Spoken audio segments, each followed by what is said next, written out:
Direction అడుగుతున్నాం మేము వెంకరెడ్డి గారు ఈ డైరెక్షన్ అడుగుతున్నాం రాజమండ్రి సర్వేపల్లి రాధాకృష్ణ ఒక్కళ్ళు ఎలా అవుతారు రేటు పెడితే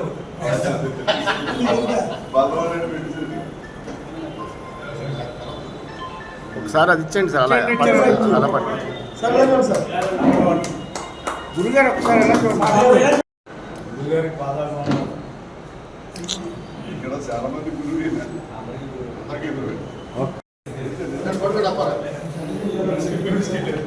రామారావు గారు ఆయనకి అలా వస్తారు.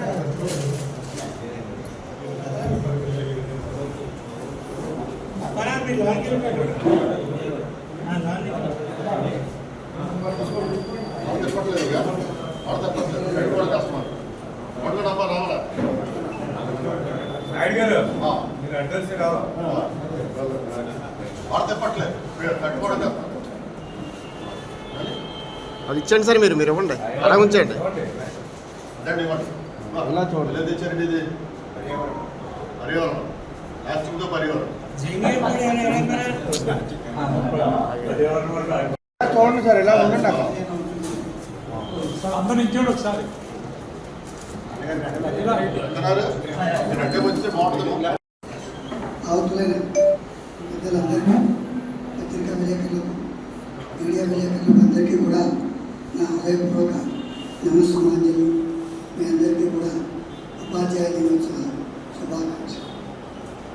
నిజానికి వాడు విశ్వేశ్వరరెడ్డి గారు విషయం చెప్పలేను సన్మానం వెంటనే రాదని చెప్పుకున్నాను. ఎందుకంటే అంత గొప్పవాడు అయితే కాదు. అయితే ఆయన ఏదైనా మీటింగ్ అంటే మాత్రం ఖచ్చితంగా వస్తాను.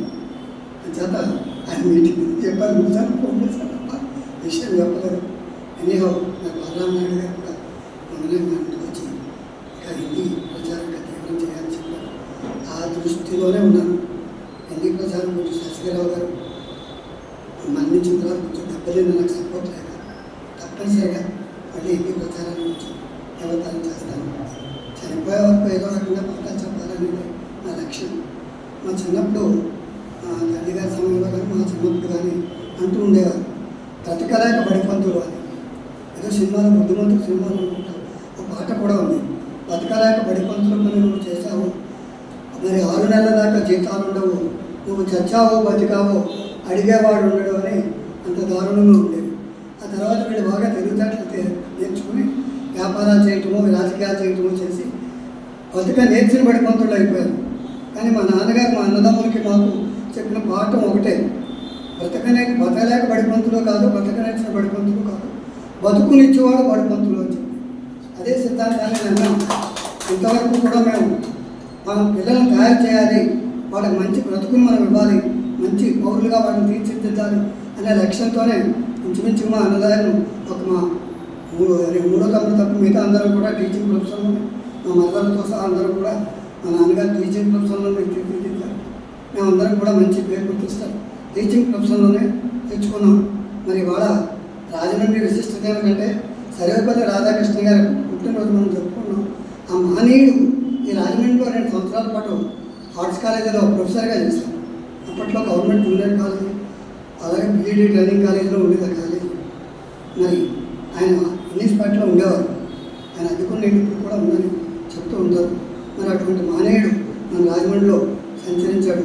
ఆయన పుట్టినరోజు మనం చెప్పుకోవాలి. తర్వాత ఏ వ్యక్తి జీవితంలో అయినా 3 వ్యక్తులు దైవంతో సమానం చెప్తారు. మాతృదేవోభవ, పితృదేవోభవ, ఆచార్య దేవోభవ లేదా గురుదేవోభవ. మరి తల్లి జన్మనిస్తున్న అమ్మాసలు కానీ తండ్రి పెంచి పోషిస్తాడు.